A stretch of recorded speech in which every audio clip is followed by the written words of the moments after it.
4,000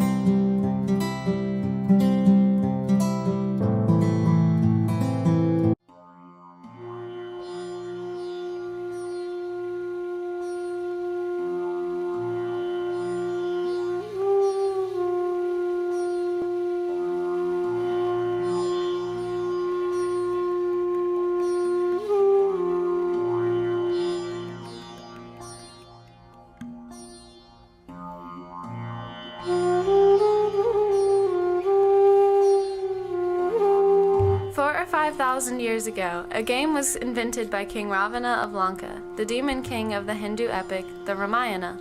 He created this game to play with his lovely wife, Mandodari. However, she turned around and promptly defeated him at his own creation. Mandodari, well known for her even temper, beauty, and brilliant mind, has since been traditionally considered the mother of this now worldwide game. Although not named in the Ramayana, this game has crossed ages and spread continents to become one of the most popular board games in the world. The game is believed to have originated in India, due to the many references in Indian literature to the then unnamed game. A poem written in Sanskrit called the Vasavadatta also mentions the game. The poem tells the story of a princess falling in love with a king, and provides a description of a game with chessmen on a two-toned board.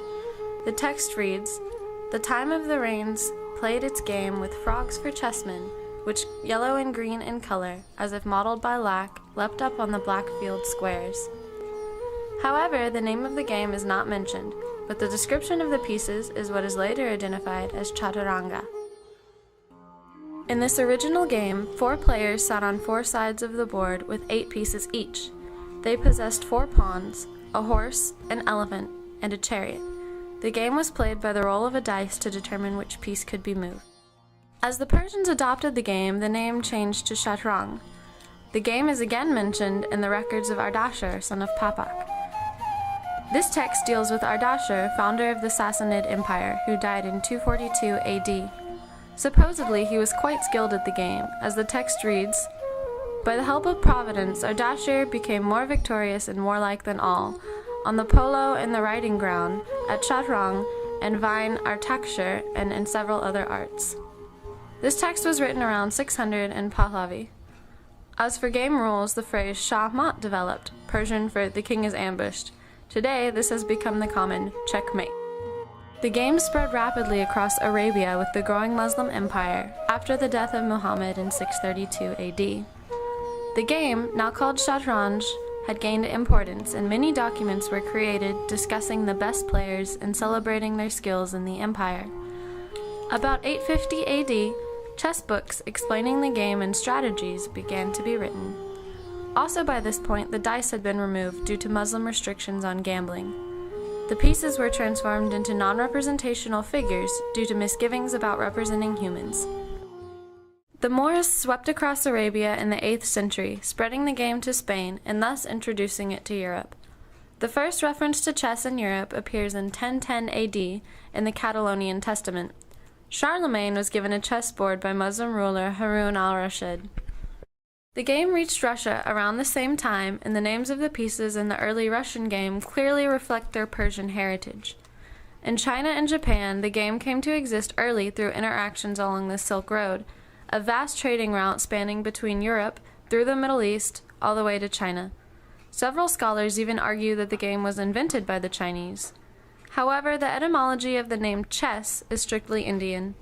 Modern chess in China borrows from Indian chaturanga and from the traditional Chinese game of Go, and is played on the intersections of squares. In Japan, the popular game of shogi is derived from chaturanga and traditional Japanese games. However, back in Western Europe, much confusion over the names and styles of pieces ensued. Some pieces became archers in one country and standard bearers in another, with no real consensus. By the 12th century, the pieces had begun to be set into the roles of king, queen, knight, bishop, and infantryman, all roles typical for the aristocracy. The game was primarily a noble pastime, as shown from the exquisitely crafted and expensive boards and pieces of the time.